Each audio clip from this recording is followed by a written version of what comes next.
ഇസ്രായേലിനെ ലക്ഷ്യം വെച്ച് ഇറാന്റെ സൈനികാഭ്യാസം പേർഷ്യൻ ഒമാൻ കടലിനോട് ചേർന്നിട്ടാണ് ഈ അഭ്യാസ പ്രകടനമൊക്കെ നടത്തിയത്. അതിനൂതനമായിരിക്കുന്ന ആയുധങ്ങളുടെ പ്രദർശനം ഇതിനോടനുബന്ധിച്ച് തന്നെ നടന്നിരിക്കുന്നു എന്ന് നമുക്ക് മനസ്സിലാക്കാൻ വേണ്ടി പറ്റുകയാണ്. അതിന് ഇറാൻ കൊടുക്കുന്ന മറുപടികളുണ്ട്. ഈ വിഷയവുമായിട്ട് ബന്ധപ്പെട്ട് ഞങ്ങൾ ഇസ്രായേലുമായിട്ട് യുദ്ധ കരാർ വ്യവസ്ഥകളൊന്നുമില്ല, യുദ്ധം വെടിനിർത്തലുമായിട്ട് ബന്ധപ്പെട്ട് യുദ്ധം അവസാനിച്ചു, യുദ്ധഭൂമിയിലാണ് ഞങ്ങളുള്ളത്. ചതിയും തിടുക്കപ്പെട്ടുള്ള യുദ്ധവും അതിമാരകമായിരിക്കുന്ന മുറിവേൽപ്പിക്കുന്നതുമായി ബന്ധപ്പെട്ട വിഷയങ്ങളൊക്കെ തങ്ങൾ അനുഭവിച്ചിട്ടുണ്ട്. അതിന് ഇസ്രായേലിന്റെ ഭാഗത്ത് നിന്ന് ഇങ്ങോട്ട് യുദ്ധം ഇനി ഉണ്ടാവുന്നതിന് മുൻപ് തന്നെ തിരിച്ചടികൾ ഉറപ്പായിട്ടും ഉണ്ടാകും എന്ന് പല ഘട്ടങ്ങളിലായി ഇറാൻ പറഞ്ഞതാണ്. ഇറാൻ പറയുന്ന കാര്യങ്ങളൊക്കെ അവരത് നടപ്പിലാക്കാറുണ്ട്. നടപ്പിലാക്കുന്ന കാര്യങ്ങൾ മാത്രമേ പറയൂ. സൈലന്റ് ആയിട്ട് നിന്നുകൊണ്ട് ചില നിലപാടുകൾ പറഞ്ഞു. ആ നിലപാടിനപ്പുറം പിന്നെ പ്രവൃത്തി ചെയ്യുന്ന രീതിയാണ് സാധാരണഗതിയിൽ ഈ ഇറാനെ സംബന്ധിച്ചിടത്തോളം അവർക്കുണ്ടാവാറുള്ളത്.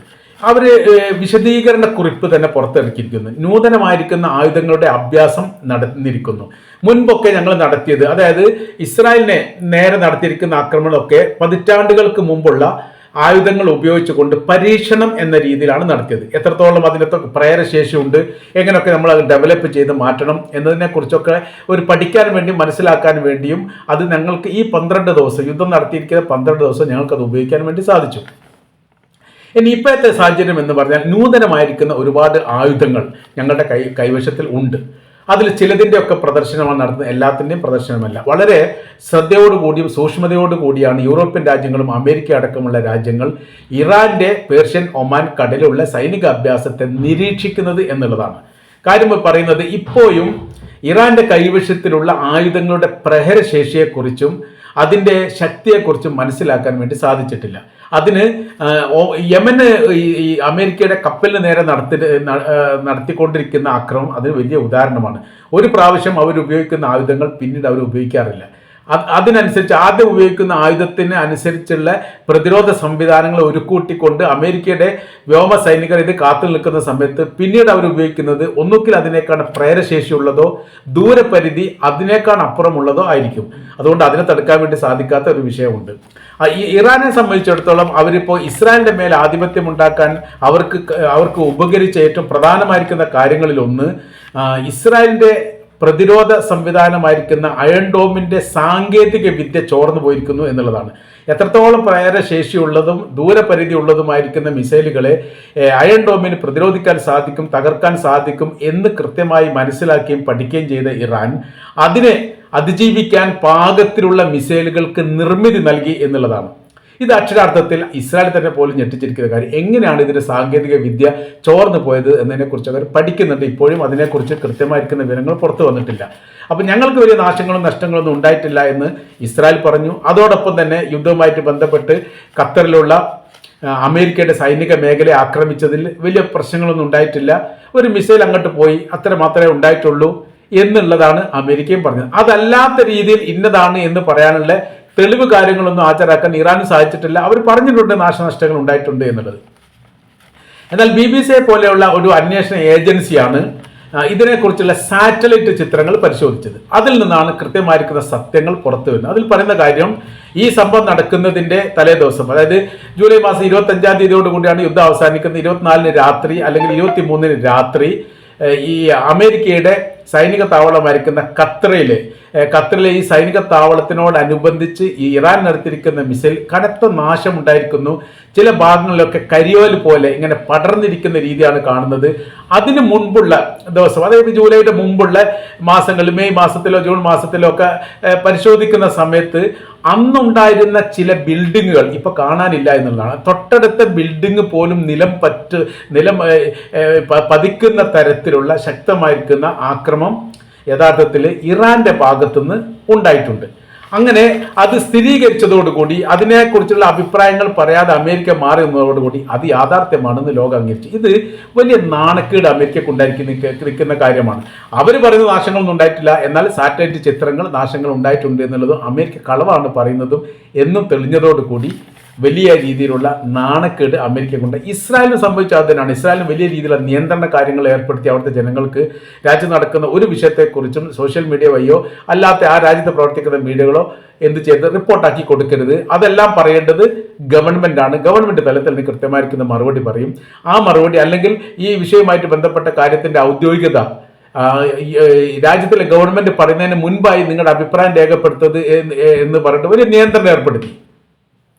അപ്പോൾ ആ കാലഘട്ടത്തിലൊക്കെ ലോകം മനസ്സിലാക്കുന്നത് സംഭവത്തിൽ തിരിച്ചാക്രമണം നടത്തിയിട്ടുണ്ടെങ്കിൽ നാശനഷ്ടങ്ങളൊന്നും ഉണ്ടായിട്ടില്ല എന്നാണ് മനസ്സിലാക്കിയത്. പക്ഷേ രീതിക്ക് മാറ്റം വന്നു. അതിശക്തമായിരിക്കുന്ന ആക്രമണമാണ് ഉണ്ടായത്. തെല്ലവീവ് എന്ന് പറയുന്ന അവരുടെ രാജ്യ തലസ്ഥാനത്തിൻ്റെ പ്രദേശത്തിലെ പല ഭാഗങ്ങളും തകർന്നു പോയി, ഇല്ലാതായി. ഗസക്ക് സമാനമായിരിക്കുന്ന സാഹചര്യങ്ങൾ സൃഷ്ടിക്കപ്പെട്ടു എന്നുള്ളതാണ്. അതോടൊപ്പം ചില മീഡിയകൾ ഗസ ഏത് തെല്ലവീവ് ഏത് എന്ന് മനസ്സിലാക്കി തരുമോ എന്നുള്ള ചോദ്യങ്ങളൊക്കെ ചോദിച്ച ചില ചിത്രങ്ങളും കൂടി പുറത്തു വന്നിട്ടുണ്ട്.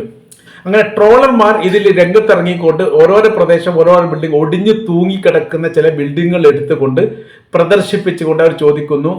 അത് സമാനമായിരിക്കുന്ന ചിത്രങ്ങൾ ഗസയുടേതും എടുത്തുകൊണ്ട് ചോദിക്കുന്നു, ഇത് ഏതാണ് ഗസ എന്ന് നിങ്ങൾ കിസ് ചെയ്യാൻ പറ്റുമോ എന്ന്.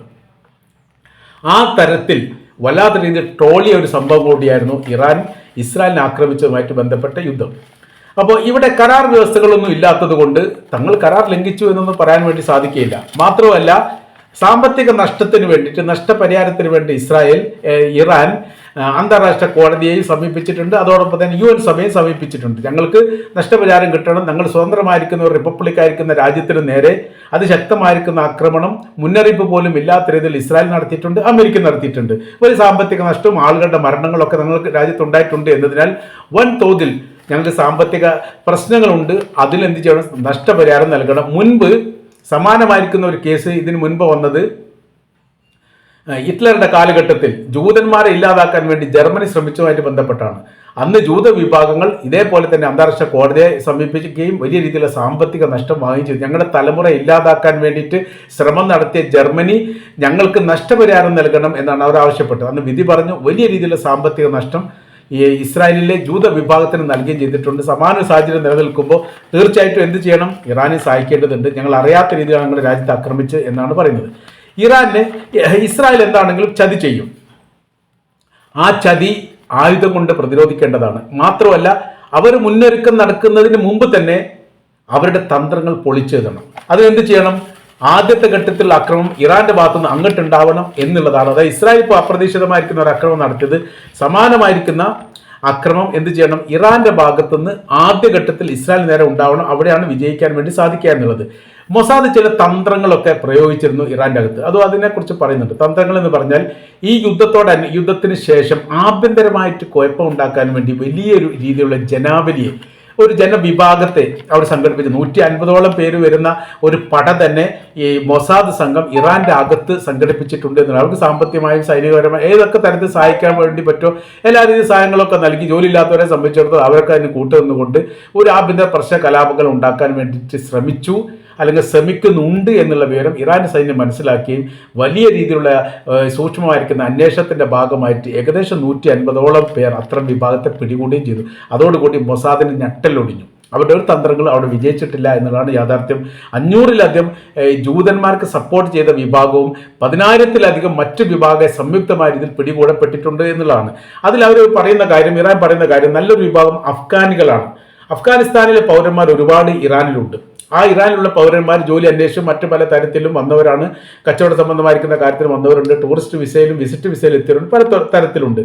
അവർ നല്ലൊരു വിഭാഗം ഇവരെ ഇസ്രായേലിനെ സഹായിച്ചു. ഇസ്രായേൽ സഹായിക്കാൻ അവർ പറയുന്ന കാര്യം, ഇപ്പോഴത്തെ നിലവിലെ ഭരണ സംവിധാനം അവിടെ താലിബാനാണ് അഫ്ഗാനിസ്ഥാൻ ഭരിക്കുന്നത്. താലിബാൻ അഫ്ഗാനിസ്ഥാൻ മുമ്പ് ഭരിച്ചു. ആ ഭരണത്തെ അമേരിക്ക തൂത്തെറിഞ്ഞു. പിന്നീട് അമിത് കർസായുടെ ഭരണത്തിൽ പുതിയൊരു ഭരണ സംവിധാനം നിലനിന്നു. ഏകദേശം 15 കൊല്ലത്തോളം അവർ ഭരണം നടത്തി. അതിനോടനുബന്ധിച്ചാണ് അവിടെ വിപ്ലവകരമായിരിക്കുന്ന അട്ടിമറി ഉണ്ടാകുന്നത്. താലിബാൻ വീണ്ടും അധികാരത്തിലേറുന്നത്. ആ താലിബാൻ അധികാരത്തിലേറുന്നതോടുകൂടി അഫ്ഗാനിസ്ഥാനിലെ മുൻ പ്രസിഡന്റ് ആയിരുന്ന അമിത് കർസായെ പിന്തുണച്ചുള്ള സൈനിക ഭടന്മാരും സൈനിക തലവന്മാരും ഗവൺമെന്റ് ഉദ്യോഗസ്ഥന്മാരും ബന്ധപ്പെട്ടവരെല്ലാം അഫ്ഗാനിൽ നിന്ന് ജീവൻ കൊണ്ട് രക്ഷപ്പെട്ടു. അവർ അഭയം തേടിയത് കൂടുതലും എവിടെയാണ്? ഇറാനിലാണ്. അവരെ ആശ്രയിച്ചുകൊണ്ട് അല്ലെങ്കിൽ അവരെ ഇതിനു വേണ്ടി ഉപയോഗിക്കുകയാണ് യഥാർത്ഥത്തിൽ ആര് ചെയ്തത്? ഇസ്രായേൽ ചെയ്തത്. അത് അവർ വിജയിക്കുകയും ചെയ്തു എന്നവർ പറയുന്നുണ്ട്. അപ്പോൾ അവരെ കൂട്ടത്തോടു കൂടി രാജ്യം കടത്തുക എന്നുള്ളത് ലക്ഷ്യമാണ്. കൃത്യമായ രീതിയിൽ ഈ പരിപാടിയിൽ പങ്കെടുത്തവരുണ്ടെങ്കിൽ അവർക്ക് വധശിക്ഷ നൽകാൻ വേണ്ടിയിട്ട് തീരുമാനിച്ചിരിക്കുന്നു. അപ്പോൾ ഇങ്ങനത്തെ വല്ലാത്ത ഒരു സാഹചര്യങ്ങളാണ് എന്തുണ്ടാകുന്നത്. നിലവിൽ ഇപ്പോൾ ഇസ്രായേലിനെ സംബന്ധിച്ചിടത്തോളം ഇറാനെ സംബന്ധിച്ചിടത്തോളം ഇറാൻ്റെ അകത്തുള്ളത് വളരെ കൃത്യവും സൂക്ഷ്മമായ രീതിയിൽ തങ്ങളുടെ രാജ്യത്തിൻ്റെ അകത്ത് നടക്കുന്ന വിഷയങ്ങളെ തങ്ങൾ അത് ഇല്ലാതാക്കിയിരിക്കുന്നു. അത് എല്ലാ കാലത്തും ഈ ഇസ്രായേലിൻ്റെ ഇടപെടലുകൾ ആരംഭിച്ചത് എങ്ങനെയാണ് എന്നുള്ളതും അതിൻ്റെ മേഖല ഏതാണെന്നുള്ളതും തന്ത്രം ഏതാണെന്നുള്ളതും ഞങ്ങൾക്ക് തിരിച്ചറിഞ്ഞതോടുകൂടി ഈ മേഖലയിൽ ഇനിയൊരു പ്രശ്നങ്ങളൊന്നും ഇല്ലാത്ത രീതിയിലുള്ള സാഹചര്യങ്ങൾ സൃഷ്ടിക്കുക എന്നുള്ളത് ഞങ്ങളുടെ അനിവാര്യമായിരിക്കുന്ന കാര്യമാണ്. ആ കാര്യത്തിൽ ഞങ്ങൾ വിജയിച്ചിരിക്കുന്നു എന്നുകൂടി ഇറാൻ പറയുന്നു. അപ്പോൾ ഇപ്പോൾ നമ്മൾ പറഞ്ഞു വരുന്ന വിഷയം എന്ന് പറഞ്ഞാൽ യൂറോപ്യൻ രാജ്യങ്ങളെ അമേരിക്കയും ഇസ്രായേലിനെയും ഒക്കെ ഭയപ്പെടുത്തുന്ന രീതിയിലുള്ള ഒരു വലിയ സൈനിക അഭ്യാസം പേർഷ്യയുടെയും ഒമാന്റെയും കടലിടുക്കുമായിട്ട് ബന്ധപ്പെട്ട് ഇറാൻ നടത്തിയിരിക്കുന്നു എന്നുള്ളത് യുദ്ധ മുന്നറിയിപ്പിൻ്റെ ഒരു ഉദാഹരണമായിട്ട് പോലും യഥാർത്ഥത്തിൽ ലോകം നിരീക്ഷിക്കുകയാണ്, മനസ്സിലാക്കുകയാണ്.